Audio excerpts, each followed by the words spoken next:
to have him at 4. Brandon Helwig was nice enough to flip it around. Sam will join us at 4:30. Okay, so Houston rather than Memphis.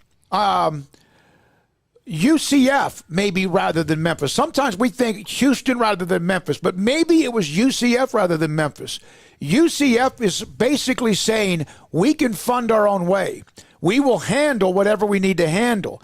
And Memphis may not have been, I'm not saying this is, but Memphis may have needed a little bit of help along the way. Not that they weren't someone they should not be a part of this or should be a part of this, but there may be a little bit of that on you're going to be invited. Here's what we need from you. And there was leverage from the Big 12 here. And what can you do when it comes to your exit fees and others and what we need to give you in return? And as he mentioned, it might be a stair step, a ladder of how much you get, like it happens in other places that the teams have joined the conference as well. Not all of them, but some of them. I'm a little surprised that Memphis couldn't call Fred Smith and say, hey, you just sold the Redskins.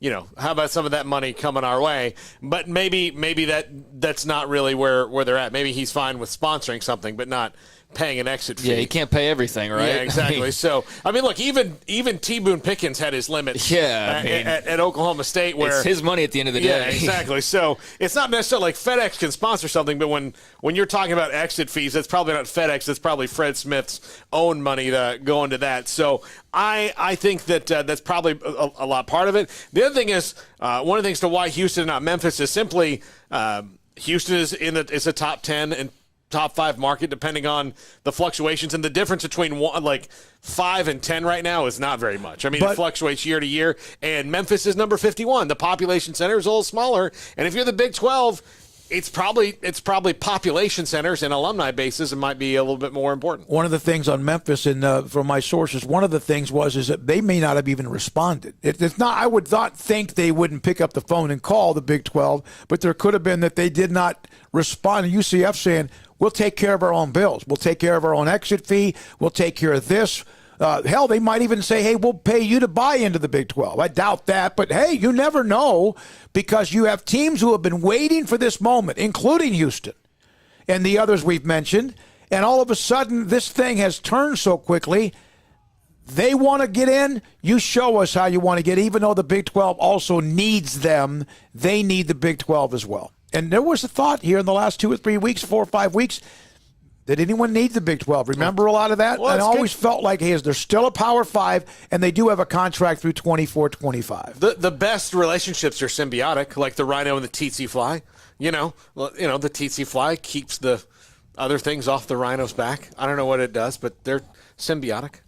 It's like the dolphins on a whale. It's almost like this was mutually beneficial. Yeah. That's there what it you go. was. How about that? Yeah. Hey, we need some teams. Hey, these teams want to be bigger brands. Hey, there you go. Boy, it makes a ton of sense. And there will be others that I'm sure who are left out of this wave, whether or not it's the first or last wave, that will be looking to up their stocks for any potential second wave, as you alluded to earlier, if there is one of those. But as far as this first one goes, I think.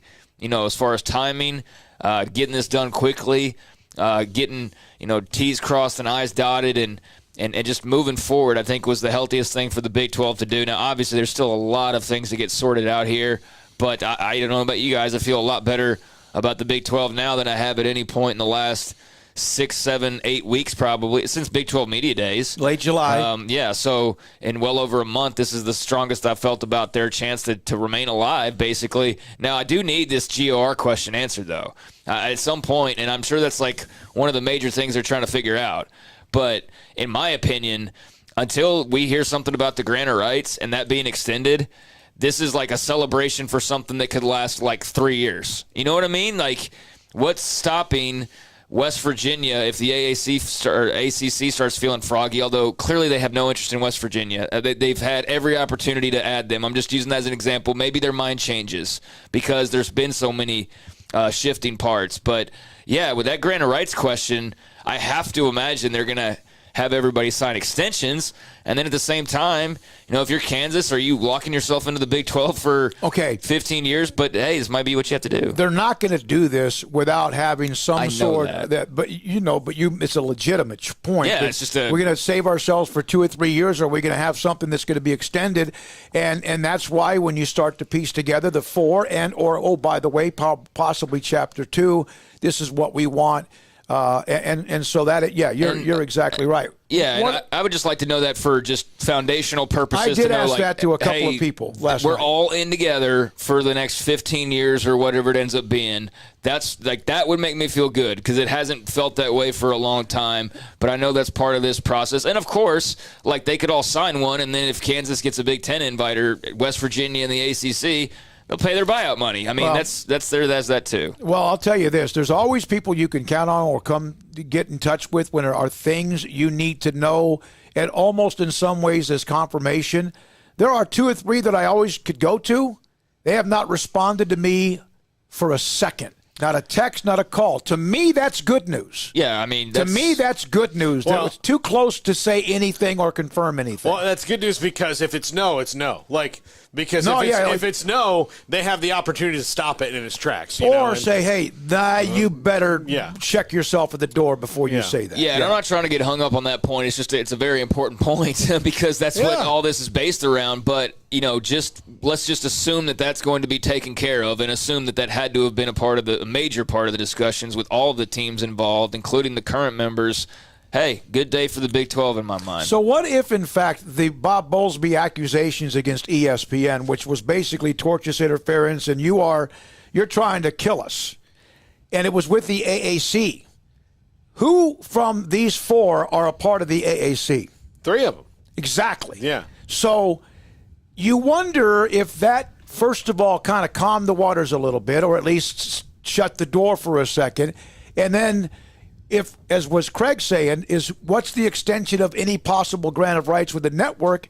Is ESPN all of a sudden realizing that, hey, maybe we do need to make this work out? Well, and maybe here are 3 of the best from this conference. Maybe what they said that was, to me, this is from my perspective, ESPN's like, okay, you got us. All right, yeah, we were doing this, and obviously when we said we weren't going to extend your TV deal, when the other 8 of you walked out of the room, we were like, hey, Texas and Oklahoma, you guys hang back for a second? Yeah. You're not reporting that. You're just using it as a scenario. Yeah, I'm using it so and they said, you guys. Here's an idea. Just kick it around. I'm just saying. And then, so if after they did that, if again, ESPN's like, okay, well, this obviously not good for everybody involved. What if we helped you to this point get to something that we would be interested in? Yeah, they had to have had conversations. They had to have. Because you're not doing this if you're any of these, not just 12 schools that would eventually be in the Big 12, any of the potentials. Even if I'm Colorado State and I see that my chances are not nearly as good as BYU or UCF, I'm still asking the question okay, so why am I going to do this if I'm making $7 million right now? Am I going to do all this stuff for $2 million more dollars and I'm going to pay an exit fee to my conference? So what's the deal that we have on the table? And that's what I would know. We've had 2 people who have come on. Joseph Duarte and Brandon Helwig, and I also mentioned this as well. You're looking at the possibility, and a lot of things still have to be done, of in the lower to mid-20s at a minimum.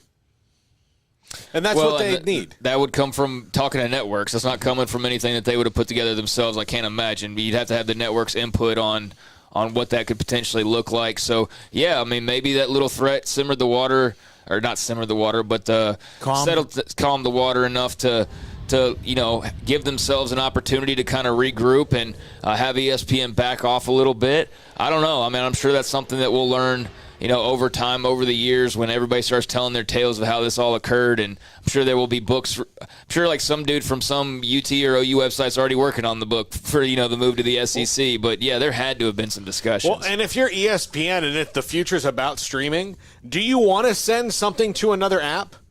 Do you want to do that, or do you want to be able to control it, or at least have your hand in it? Because immediately from the beginning, by doing what you did with Texas and Oklahoma, you're essentially telling the other teams go somewhere else, even though you could make a deal with them and keep them under your umbrella, and then you can vertically integrate. Now, maybe it's other people. I'm sure other networks are involved. So there are a lot of you that are reaching out on the text line. We're trying to get to those as much as we can. I've read some of those. 254-339-1122. The YouTube chat room is just like blowing and going, and you guys are almost like a life upon yourselves. Thank you for watching. I know that we had some rough spots. I'll admit it. We're at a new location. We had a couple of things go wrong, but we appreciate those of you. Hey, do you know this? Yes, and thank you in case we didn't. What Hayden's done and also what Armstrong has done behind the scenes, we appreciate that as well. When we come back, Sam Kahn, theathletic.com, they've been kind of a step ahead of everybody on this. I have seen today now writers nationally, when they make a comment or report something about the Big 12 or whatever, hey, we've already reported that. I've never seen that before. I've seen a few times someone's called out. Yeah. Like Ross Dellinger, who's a great college football writer, and says, we got this. And then Dennis Dodd, CBS Sports, hey, we've already written that story. Look, I've never really seen that before. I could have, and I just didn't have time to, on a lot of what I said off the top of the show. It was more important for me to share it with you, our audience, than put it up on Twitter. Yeah, and I think those that's interesting for those media guys. And if I was media, I'd be careful because there's a lot of them that have probably done something exactly the same at some point or another. But yeah, I mean, that's one thing. This is a crazy day. Was not expecting to be talking about this today. I mean, I thought there was obviously movement, but not just like full formation and like final details and all that. I mean, that's not quite there, but it's not far off. I don't expect it from the Big 12. That's what exactly. To hear we have a plan. It's like, what? No way. Yeah. Good all for right. you kids. Coming up next, we're going to hear from Sam Kahn, part of theathletic.com. He's joined us many times. Thanks to Joseph Duarte, who covers Houston, Brandon Heltwood, who covers UCF. Well, you know what? Sam Kahn, who covers college football. This is Sikkim 365 Radio. Petty Clinic, low T